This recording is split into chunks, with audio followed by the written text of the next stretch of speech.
lightning on the battlefield. I am the eyes for my team. I am the first to join the battle. And I am so fired up! Let's dance, cowboy! You don't know who you're messing with. Whoa! Where did that come from? Don't go anywhere. I'll be right back. There you are. What, are you still reloading? I am a light tank. And if you want to stop me, you'll have to catch me. Alright, so you're going to play light tanks. And as we talked about in a previous video, you've gone ahead and decided what tier 10 light tank you want to play. Now, you're ready to grind your way up from tier 1 to tier 10. But let's talk about light tanks first, so you got an idea of what to expect on the road ahead.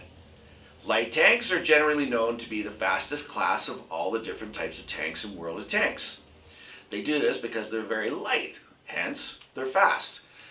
But how do you become light? Well, no armor. That's how you become light. They're super fast because they're basically paper with wheels. They do have a great view range. They do have great maneuverability to go along with their great speed. And they have something that's very unique. They're the only class of tanks that have passive camo, which means their camo doesn't go away once they start moving. Their camo is always on. And this is the main thing that new players need to understand. You don't have to hide in a bush the whole game because you're afraid you're going to get spotted. You can be zipping around the map and you still have the same camo rating as if you were standing still. So use it to your advantage. You have speed, you have great view range, and you got awesome camo. Alright, so what is your role as a light tank player? Well, let's look at what you got as advantages. You've got great speed, you've got great maneuverability, and you've got this awesome thing called passive camo. So you've got great concealment. You put those things together and it's kind of obvious you're a scout. So what you want to do is basically just spot for your team. At the beginning of the game, you want to head out and find choke points or good locations that overlook the field and spot the enemy tanks. You don't want to shoot at them. You want to do what's called passive scouting, meaning you find yourself a bush and you park right in the bush, not behind like a TD, but right in the bush so that all of your tank light spots are covered, and then simply just relay the information back to your team. Now, at the very beginning of the game, you're probably going to be spotting for mostly SPGs and maybe some fast tanks that have followed you up. But either way, you're showing your team where the enemy team is heading. You never want the enemies to get close enough to see you. So at the beginning, what you want to do is, once you've relayed the information, leave. Use your speed and your passive camo and get out of there. Zip over to another area that you know is going to take the enemy a little longer to get to. That way you can get there, find a bush, jump in it, and just sit there and spot the tanks as they come up. And now, being a little closer and more of your tanks behind you, you're probably going to have the TDs starting to shoot them and more of the heavies and the mediums engaging. And it's same thing, guys. Once they get close, move it, hightail it to, say, the opposite side. If you get spotted, here's a tip. If you do get spotted, throw out a shot, let them know you're there, and get out quickly. And then after 10 seconds, you know that they no longer have you spotted. You just zip over to, say, the other flank. That way, they're going to think you're still over here, but yet you go over here. This is a really good way to keep them on their toes and not expect, where you are.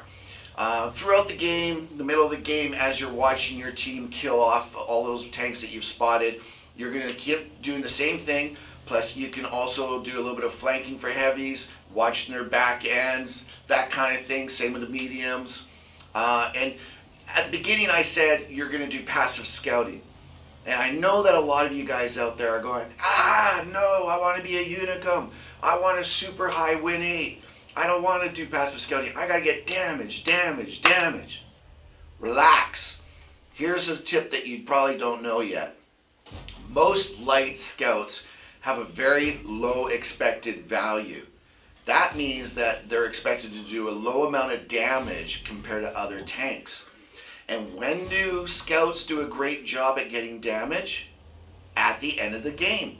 When you get your team to the point where there's only about 4 or 5 tanks left, now's when you go into cleanup mode.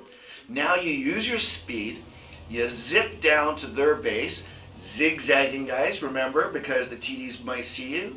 Don't make it easy for them to shoot you. But you know that they're going to be, as their teams are getting picked off one end by another, they're all going to be like, this sucks, our team sucks. And they're all going to be retreating. They're all going to find a bush or a rock to hide behind. And they're going to be alone, one over here, one over here. So it's easy for you in a light to just zip around, spot them, and then focus fire them down. Just zip around them and they won't be able to turn fast enough to attack you. It's an awesome feeling. It's great when you blow up, say, an SBG or a TD that's been picking off everybody on your team. And that's where your win 8 goes through the roof. Normally, typically, for a light tank, 2 kills, 3 kills, are you kidding? That's excellent win 8. So do yourself a favor. Play for the team, especially up front. Spot, spot, spot, spot, spot. Do the scouting. Make your team love you. They're going to back you up. Then when it's at the end of the game, mop up time, buddy. Work on your win 8. Go down there, clean up, and you'll have a blast doing it. Full disclosure time. Just a warning, guys. Light tanks tend to be the highest skill cap tank in all of World of Tanks, meaning you have to have the highest skill level in order to be really good at it.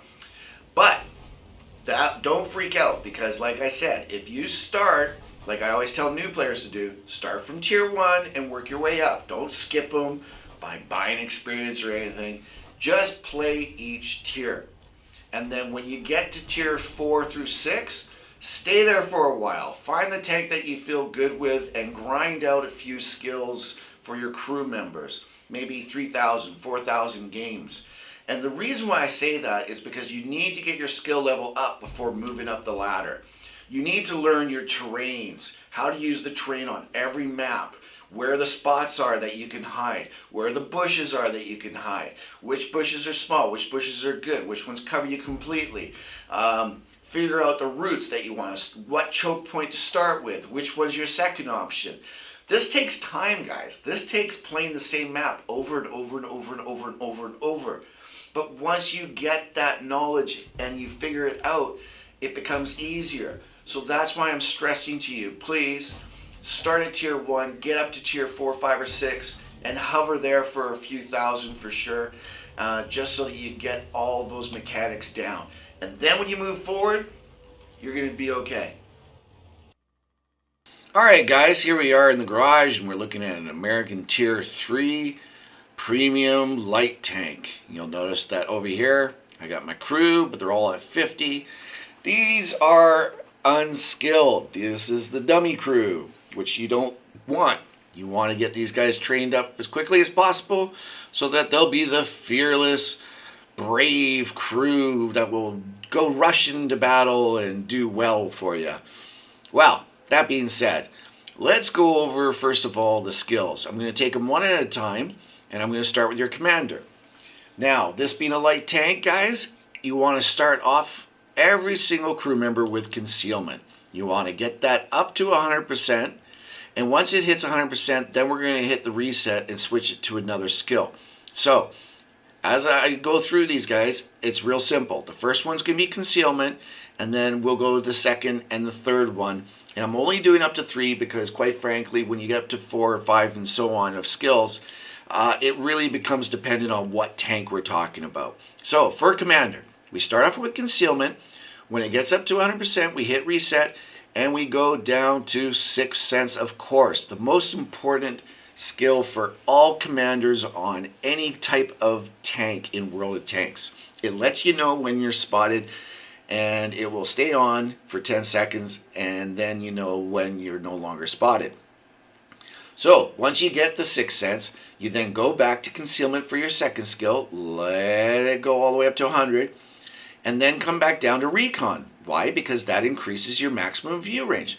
And then for the third skill, you go again with concealment and raise it up. By the time that's done, you've got your sixth sense that lets you know when you're spotted. You got your maximum view range perk for your commander, plus your maximum concealment for your commander. Now, when we move on to the gunner, again, for the skills of this, you start with concealment. And then once your concealment gets up to 100%, you come down here and you hit reset. And then you go and you get to snapshot, which improves your accuracy when your turret rotates.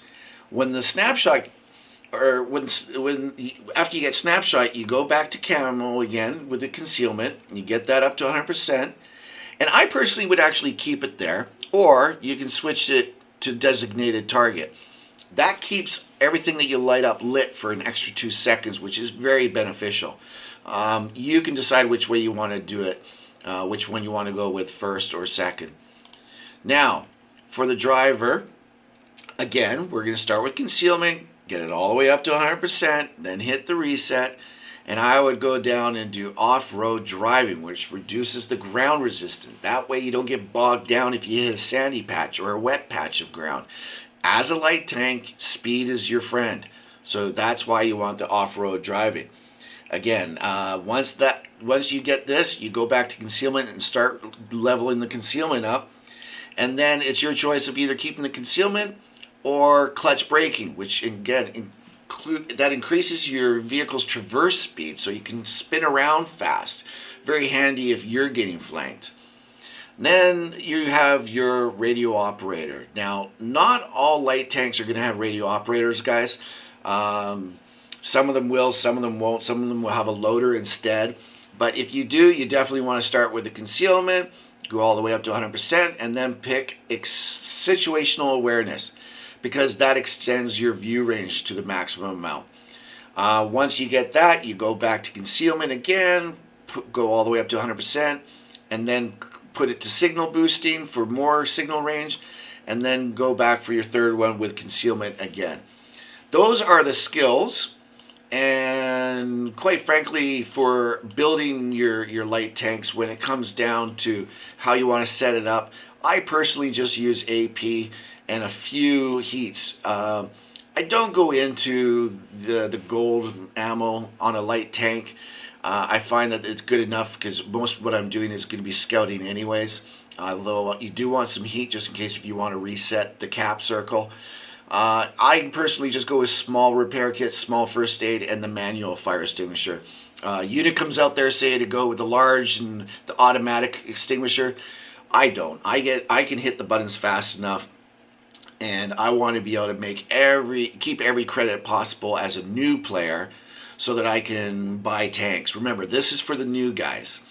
Then when it comes to equipment, guys, it's real simple. For a scout, you want to get binoculars so that when you're in a stationary position, you get plus 25 to your view range, guys. And then coated optics for when you're not stationary and you're moving around, you still get plus 10. And then camo net, you throw that on and it adds to your camo ratio. So again, it gives you more concealment.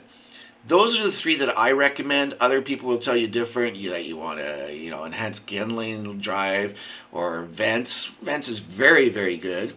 I would not dispute that at all. I'm just telling you myself, as a new player, I would recommend that you set this up, especially these two.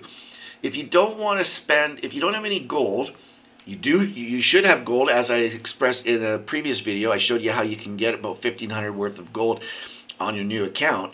If you just use that for taking items like this off, which costs 10 gold to take it off and then put it on another tank, then you can keep these three that I'm talking about and go all the way from tier 1 up to tier 10 with it. Or if you don't want to do that and spend any gold on that, then I would suggest your toolbox. And those three are handy. You can just keep taking them on and off without having to spend any money on it.